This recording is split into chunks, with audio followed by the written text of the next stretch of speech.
ભાવનગરના વિદ્યાનગરમાં આવેલા સુપાર્શ્વ ફ્લેટમાં ચોથા માળે આવેલા ફ્લેટમાંથી રોકડ રકમ અને સોના ચાંદીના આભૂષણોની ચોરી થઈ હોવાની ફરિયાદ નોંધાઈ છે, જેની પ્રાપ્ત માહિતી મુજબ મૂળ વાગડ ગામના અને વિદ્યાનગરમાં આવેલા સુપાર્શ્વ ફ્લેટમાં ચોથા માળે આવેલા ફ્લેટમાં ભાડે રહેતા રામદેવસિંહ સુરુભા ચુડાસમા અને તેમના પરિવારના સભ્યો વાગડ ગામે જવાનું હોવાથી તૈયાર થતા હતા ત્યારે તેમના સાળા વીરભદ્રસિંહ ગોહિલના પત્ની જયશ્રીબાનો ફોન આવેલ કે તે અને તેમની દીકરી દવા લેવાની હોવાથી ભાવનગર આવીએ છીએ અને તમારા ઘરે જમવા આવશું અને એકાદ વાગે આવેલ અને જમીને કપડાં બદલવા રૂમમાં ગયા હતા ત્યારબાદ 3:30 વાગે સાળા વીરભદ્રસિંહ આવેલ અને તેની થોડીવાર પછી તેઓ અમારા ઘરેથી જતા રહેલ છે અમોએ સવારથી થેલા તૈયાર કરીને રૂમમાં મૂકેલા જે લઈને વાગડ ગામે રાત્રિના સમયે પહોંચ્યા અને જોયું તો થેલામાં રાખેલ પર્સ જેમાં રૂપિયા 1,12,500 તે હતું નહીં અને પત્નીના થેલામાં રહેલા પર્સમાં રોકડા 2,500 અને સોના ચાંદીના દાગીના હતા। તે પાકીટ હતું પરંતુ તેમાં સોના ચાંદીના દાગીના હતા નહીં। અમારા ઘરે જયશ્રીબા વીરભદ્રસિંહ ગોહિલ રહે સોનગઢવાળા આવેલ તેના સિવાય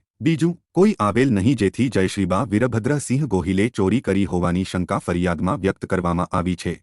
ચુડાસમા રામદેવસિંહ સુરુભા કઈ જગ્યાએ દિવસન શું ઘટના બની?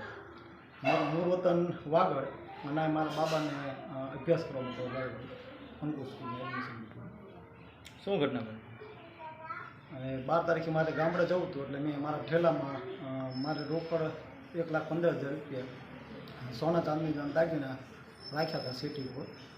એ સમયમાં મારા ઘરે મારા સારાના બહુ મહેમાન તરીકે આવ્યા કે દવાખાને આવ્યા છે કે મારે જમવા આવવું છે એટલે 1 વાગે આવ્યા હતા અને 4 વાગે ગયા। એ સમયગાળામાં મારે બનાવ બન્યો।